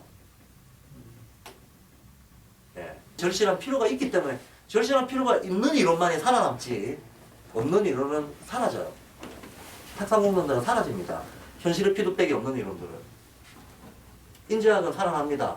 왜냐하면 교육은 너무나 절실한 현실이거든. 교육 문제는. 자, 그래서 어쨌든 학과 습의 과정은 이거는 동전의 양면, 음양처럼 뗄 수 없는 과정이다. 너는 한쪽만 있을 수가 없다. 당연 상호 피드백하면서 이것이 당연한데도 불구하고 굳이 이거를 억지로 떨어뜨려 놓은 다음에 한쪽의 입장에서 다른 쪽을 비방하거나 미워하려는 습관을 가진 상태가 있는 거야. 그 습관이 이 의식 수준에서 강하다는 거예요. 떨어지지 않는 걸 떨어뜨려 놓고 이제 자 그럼 이쪽으로 내려올수록 이 분리의식이 강하고 이쪽으로 올라갈수록 통합의식이 강하단 말이지.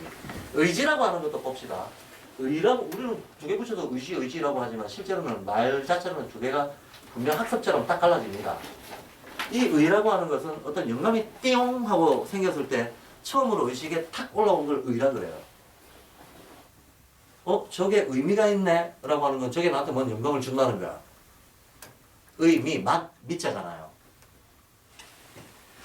내 내면에 뭔가 영감을 탁 주네. 그런 말이 의미가 있네 라고 우리가 표현한단 말이에요. 의는 그런 영감이 탁 올라오는 걸 얘기하는 겁니다. 지는 보세요. 우리가 토자 쓰잖아요. 토라고 해도 되고 저걸 안 봐도 되고 십자 쓰고 일자 쓰는 거라고 봐도 됩니다. 자체가 10의 1입니다. 11. 10은 통일이잖아요. 10은 숫자로 보면 이건 0이거든요. 맞죠? 무죠, 무. 1은 유잖아요. 최초의 유. 근데 무는 진짜 없는 게 아니고 모든 것을 종합해서 그 구별이 어떤 종합적인 상태에서 구별이 이렇게 안 될 정도로 종합이 되어 있을 때 그걸 그냥 0이라고 해버리는 거죠. 다지고 다졌다는 얘기예요. 다지고 다져서 진화가 일어나는 걸 얘기하는 겁니다. 요건 다지고 다진 거고 이건 이제 막 생긴 거예요. 두 개는 분명히 다른 개념입니다. 그런데 거꾸로 얘가 없으면 얘가 있나요? 얘가 없으면 얘가 있나요? 없죠. 있을 리가 없죠. 요것도 처음엔 이거부터 시작할 거 아닙니까? 그러니까 얘가 없으면 얘가 없는 거예요. 또 거꾸로 얘가 없다면 새로운 얘도 안 생겨나죠. 어차피 인간의 인식이건 뭐건 진화 발전이라고 하는 게 이렇게 다이나믹 스피럴한 방식으로 올라갈 거 아닙니까? 예. 혈을 종합하고 새로운 거 하나 내놓고 또 새로운 변수 조건으로 삼아가 또 종합하고 또 새로운 거 하나 내놓고 이런 식으로 올라간다는 거예요. 그러면 의지가 순환 반복하면서 올라갈 거잖아요. 대칭성, 순환성. 예. 의지가 손안에서 서로 피드백을 매기면서 올라갈 겁니다. 그러니까 없는 지도 없고 지 없는 의도 없다라고 우리는 봐야죠. 학 없는 습도 없고 습 없는 학도 없다라고 봐야지. 그게 실상인데 요 수준에 있는 사람들은 이제 어떤 분리 우열 이런 게 습관적으로 강하기 때문에 그렇게 늘 한다는 거예요, 그냥. 그러니까 그건 오용이라는 거죠. 그럼 이런 거 실천에 그러면 구별할 의미가 없냐? 뭐 그랬잖아요. 불 1, 2, 불 1이라고. 구별은 된다. 분리 안 된다. 구별은 되지만 분리 안 된다. 그리고 어떤 영역에서는 이론 자체가 실천의 영역이 얼마든지 있습니다. 공식을 발견하거나 증명을 하는 건 이론인가요? 실천인가요? 네? 수학자가 이론 물리학자가 새로운 이론 사고 실험하는 거는 이론인가요? 실천인가요? 그래요. 그 영역에서는 그 행위 자체가 실천이에요. 그래서 이론적 실천이라고 하는 거예요. 이론적 실천이 얼마든지 있다는 거예요. 그리고 원리적으로는 인간의 의지, 감성, 사고가 있다고는 하지만 뭐 의지도 물론 영계에서 우리가 타고난 거지만 이 생활 상태에 있어서 우리한테 먼저 움직이는 거는 자각하든 자각하지 못하든 사고적 영감이 먼저 움직입니다. 사고적 영감이 움직이면 문제의식부터 생기고 행동이 나가는 거지. 행동하다 보니 그렇게 되네. 살다 보니 그거 왜 꿈꾸는 사람들 흔히 말 뭐 꿈꾸는 대로 살지 않으면 사는 대로 꿈꾼다 그런 말 하잖아. 사는 대로 꿈꾸는 게 좋은 건 아니잖아요. 그건 그냥 습관의 연장인 거지. 사실은 그거는 꿈꾸는 것도 아니고 사고하는 것도 아니죠. 그냥 매너리즘에 빠져 있는 거지. 그런데 많은 사람들이 그 입장에 있는데 그 사람들이 그들을 정당화하고 싶을 때는 이런 표현을 이런 이분법적인 논리를 쓴다는 거예요. 그러다 보면 이게 거의 대부분 반지성주의적인 논리로 나가버리게 되는 거예요. 저는 그런 표현이 남발하는 것 자체가 실은 병리현상이라고 봐요. 그리고 사실 그 표현 속에는 이론이다가 문제가 아니고 사실 그 표현의 진짜 의미는 이런 거죠. 그게 나한테는 의미 없어 라는 거죠. 제가 아까 그랬잖아요. 절실하게 느끼는 건 서로가 다르다. 나는 개념이 절실하다고 생각하는데 그 사람은 절실하다고 생각 안 한다. 근데 내가 어떤 개념 정리작을 막 해요. 나한테 의미 없는 일을 네가 해놓고 왜 나한테 중요하다 그래? 이 말이죠. 그리고 이거를 자기가 정당하다는 거를 일반화시키고 싶으면 하고 너는 이론이나 하고 현실을 몰라 실천을 안 해. 그 다음 블라블라블라블라블라 이제 똑같은 세트 논리가 쫙쫙쫙 나오는 거지. 네. 그럼 개념 용어 정리 열심히 해서 강의를 하고 있는 저의 이 행위는 실천이 아닌가요? 제가 제 입장에서 얘기하자면 또 이 실천은 과연 사회적으로 무의미할까요? 이런 거죠. 어쨌든 뭐 이거는 조금 더 정신적인 영역이고 이거는 행위의 영역이니까 분명히 구별은 됩니다만 구별은 되죠. 구별은 되지만 이것은 끊임없는 상호 피드백 속에서 묶여있는 인간의 어떤 행위의 한 면식이라고 봐야 되는 거지. 한 면식이라고 봐야 되는 인류의 역사를 이끌고 온 것은 사상의 발전 없이 사상의 변화 없이 문화 제가 아까 처음에도 그랬잖아요. 정치, 경제, 문화에서 문화부터 움직입니다. 의지, 감성, 사고에서는 사고부터 움직입니다. 그럼 사고부터 외화될 때 이론으로 나타날 거 아니에요. 이론으로 나타나지. 이론 먼저 안 나오고 무슨 대규모 어떤 역사 변화를 일으키는 운동들이 이론 없이 일어나는 운동이 어디 있나요? 이론 없이 일어나는 운동은 그거는 원리적으로 있을 수가 없어요. 만약에 그런 게 있다면 그건 정신병이에요. 한 개인으로 축약시켜 놓고 생각한다면 이런 겁니다. 우리 인간은 의미를 부여한 행위만 할 수 있게 돼 있어요. 존재 자체가 일상적으로. 그래서 심리적으로 얘기하자면 이런 겁니다. 내가 버스를 탔어? 버스를 탔을 때는 버스를 타기 전에 내가 어디로 가려고 한다라고 하는 목적이 분명히 있는 거야. 그래서 만약에 어떤 사람이 버스에서 내렸는데 내가 버스를 왜 탔더라? 내가 어디로 가야 될지를 모르겠네. 이런 상태가 있다 그러면 그 사람은 미친 사람인가? 간단하잖아요. 우리는 어떤 행위를 하기 전에 이 행위의 의미가 뭐다부터 부여하고 행위를 한다고. 단위가 큰 행위들일 것 같으면 그 부여하는 과정이 꽤 많은 돈과 꽤 많은 시간이 들어가기도 하죠. 네, 근데 마치 그런 것들은 다 쓸데없는 거야 라는 시각을 가지고 있다면 인간의 어떤 인간의 존재의 성격 자체에 대한 무지밖에 안 된다는 거죠. 그런 과정이 선행하지 않고 일어나는 운동은 없다라고 하는 것은 필연이다라는 거예요. 말이 되나요? 매번 시간을 이렇게 훌쩍 넘겨서 미안합니다. 일단 오늘 여기까지 하겠습니다. 감사합니다.